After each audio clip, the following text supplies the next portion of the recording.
Saviez-vous que chaque seconde, le Soleil expulse des milliards de tonnes de particules chargées qui voyagent à des vitesses étonnantes vers la Terre?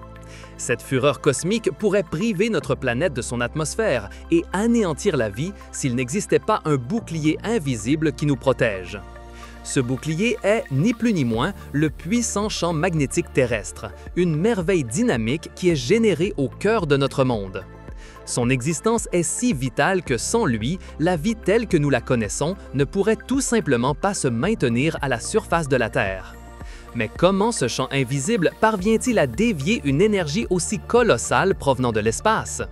Et quels processus internes de notre planète sont responsables de maintenir actif ce gigantesque gardien planétaire? Pour le comprendre, nous devons d'abord visualiser les menaces que ce champ nous aide à éviter, des menaces qui voyagent depuis l'immensité de l'espace. La principale d'entre elles est le vent solaire, un flux constant de plasma composé principalement d'électrons et de protons qui émanent de la couronne du Soleil. Ce plasma solaire peut atteindre des vitesses oscillant entre 300 et 800 km par seconde, bien que lors d'événements extrêmes, il puisse dépasser les 2000 km par seconde. La température de ces particules est extraordinairement élevée, pouvant dépasser le million de degrés Celsius dans la couronne solaire, d'où elles sont accélérées. Le vent solaire n'est pas une rafale occasionnelle, mais une émission continue, une rivière de particules qui impacte constamment tout ce qu'il rencontre sur son chemin à travers le système solaire. En plus du vent solaire, le Soleil produit des événements beaucoup plus énergétiques et sporadiques, tels que les éjections de masse coronale. Une éjection de masse coronale est une expulsion massive de plasma et de champs magnétiques depuis la couronne solaire qui peut contenir des milliards de tonnes de matière. Ces éjections voyagent à des vitesses impressionnantes, de quelques centaines à plus de 3000 km par seconde dans les cas les plus puissants. Lorsqu'une éjection de masse coronale se dirige vers la Terre, elle peut générer des tempêtes géomagnétiques de grande ampleur, capables d'altérer drastiquement notre environnement spatial. Mais la menace ne vient pas seulement de notre Soleil, nous sommes également guettés par les rayons cosmiques galactiques, des particules de très haute énergie originaires de l'extérieur de notre système solaire. Ces particules proviennent de phénomènes violents dans des galaxies lointaines, telles que des explosions de supernovas, des trous noirs ou des noyaux galactiques actifs. Les rayons cosmiques galactiques, principalement des protons, sont beaucoup plus énergétiques que les particules du vent solaire et peuvent pénétrer plus profondément dans la matière. Si ces particules et explosions solaires atteignaient directement la surface terrestre, les conséquences seraient catastrophiques pour la vie. Le rayonnement ionisant qu'elles transportent endommage directement l'acide désoxyribonucléique des êtres vivants, provoquant des mutations génétiques, le cancer et d'autres maladies graves. Imaginez un monde sans ce bouclier invisible. L'atmosphère terrestre, la couche protectrice que nous respirons, serait progressivement érodée par le bombardement incessant de ces particules énergétiques.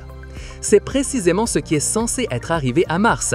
Il y a des milliards d'années, Mars possédait un champ magnétique, mais en le perdant, son atmosphère a été emportée par le vent solaire.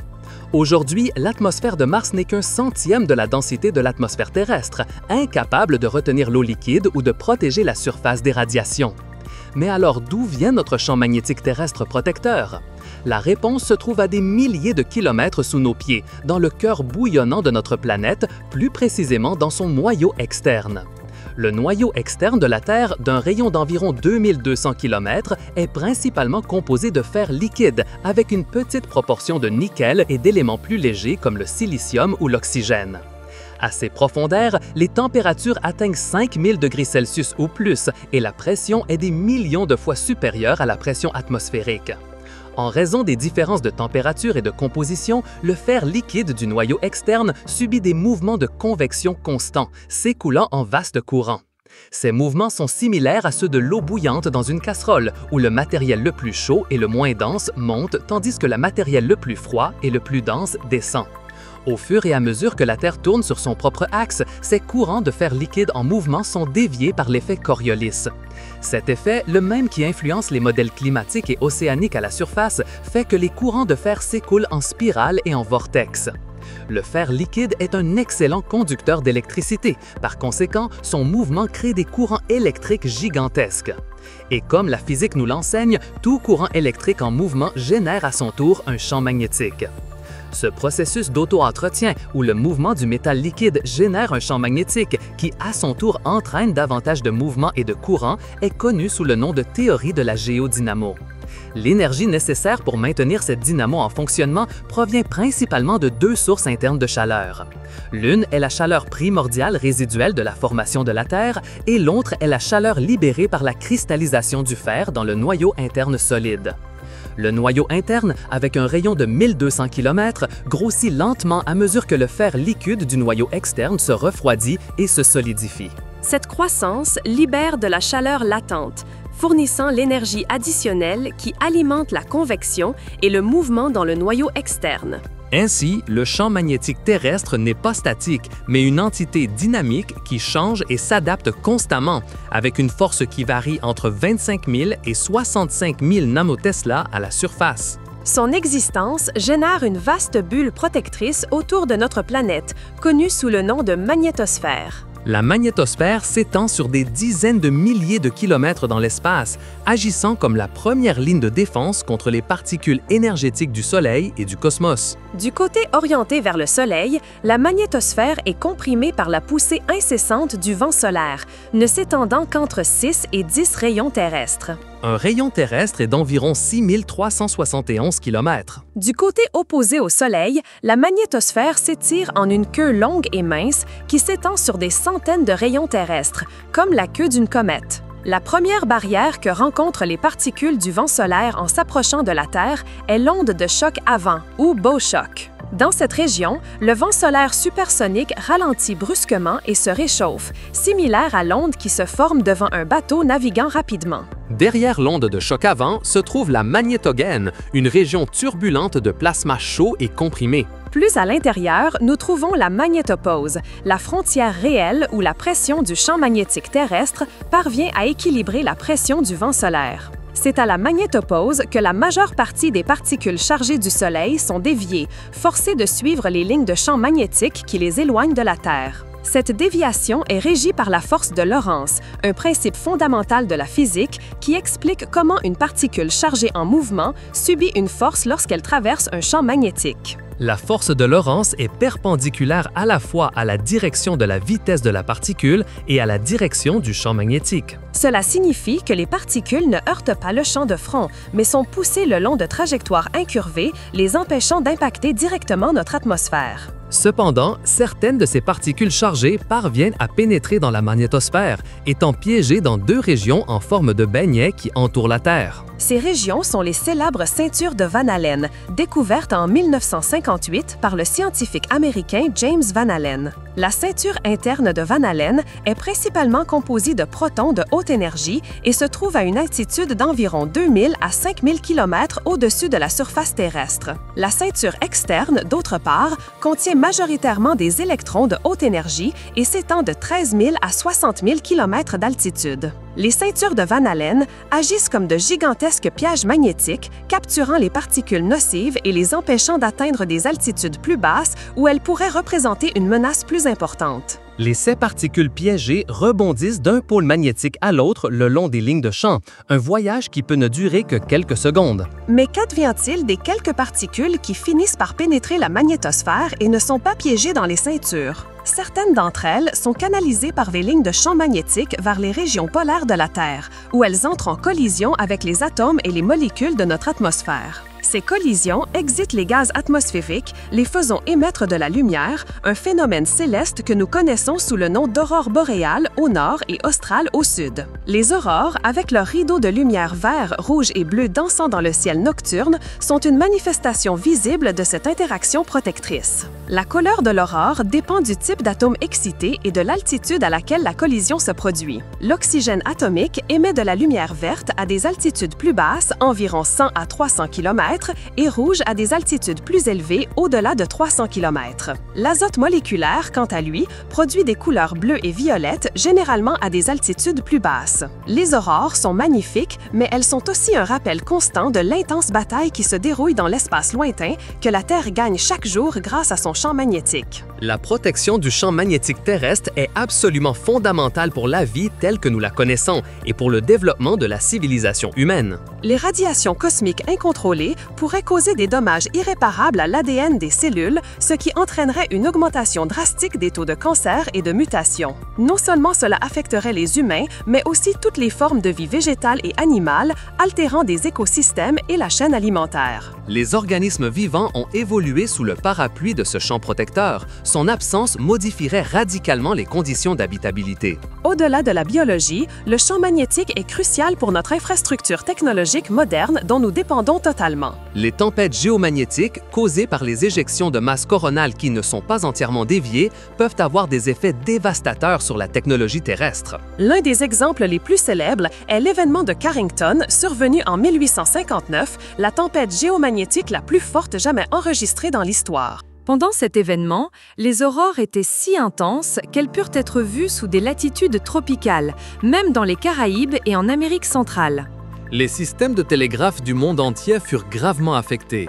Il y eut des incendies dans les stations télégraphiques et les opérateurs recevaient des décharges électriques. Certains opérateurs ont même signalé qu'ils pouvaient continuer à envoyer des messages alors même qu'ils avaient déconnecté les batteries de leurs équipements. Si un événement de l'ampleur de celui de Carrington se produisait aujourd'hui, les conséquences seraient incomparablement pires en raison de notre hyperconnectivité. On estime qu'une tempête solaire extrême pourrait provoquer des défaillances généralisées des réseaux électriques, entraînant des pannes massives qui dureraient des semaines, des mois, voire des années. Les transformateurs électriques, en particulier ceux à haute tension, seraient vulnérables aux courants induits par la tempête, brûlant et étant difficiles à remplacer. La réparation d'un réseau électrique à cette échelle pourrait coûter des billions de dollars et prendre des années, plongeant de grandes parties du monde dans l'obscurité et sans service de base. L'infrastructure satellitaire, essentielle pour les communications mondiales, le système de positionnement global, la navigation aérienne et maritime et l'observation météorologique seraient également sévèrement affectées. Les satellites pourraient subir des dommages permanents à leurs composants électroniques ou être désorbités en raison de l'expansion de l'atmosphère supérieure causée par le réchauffement. Cela entraînerait une interruption massive des services que nous tenons pour acquis, des transactions bancaires, aux systèmes de feu de signalisation et aux services d'urgence. Un autre exemple plus récent est la panne de courant au Québec en 1989, causée par une tempête solaire beaucoup moins puissante que l'événement de Carrington. Dans ce cas, la tempête géomagnétique a induit des courants dans le réseau électrique de la province de Québec, Canada. Cela a surchargé les transformateurs du réseau, entraînant un effondrement total du système électrique en moins de 90 secondes. 6 millions de personnes se sont retrouvées sans électricité pendant 9 heures en plein hiver, un rappel frappant de notre vulnérabilité. La protection du champ magnétique a également permis l'évolution de la vie de manière plus subtile, mais tout aussi fascinante. Il a été découvert que de nombreux animaux, des oiseaux migratoires aux tortues marines, des poissons comme le saumon et même certaines bactéries utilisent le champ magnétique terrestre pour s'orienter. Ce sens, connu sous le nom de magnétoréception, leur permet de naviguer sur de vastes distances avec une précision étonnante, utilisant le champ comme une carte et une boussole naturelle. Par exemple, les oiseaux migrateurs, comme le rouge-gorge européen, ont des protéines dans leurs yeux sensibles au champ magnétique, ce qui leur permet de voir les lignes de champ comme des motifs de lumière. Les tortues Kawahang, quant à elles, peuvent détecter à la fois l'intensité et l'inclinaison du champ magnétique, ce qui les aide à retrouver le chemin des plages où elles sont nées pour se reproduire. Les tortues Kahuan, quant à elles, peuvent détecter à la fois l'intensité et l'inclinaison du champ magnétique, ce qui les aide à retrouver le chemin des plages où elles sont nées pour se reproduire. Si le champ magnétique disparaissait ou s'inversait rapidement, ces systèmes de navigation biologique seraient gravement compromis, avec des conséquences inconnues pour la survie de ces espèces.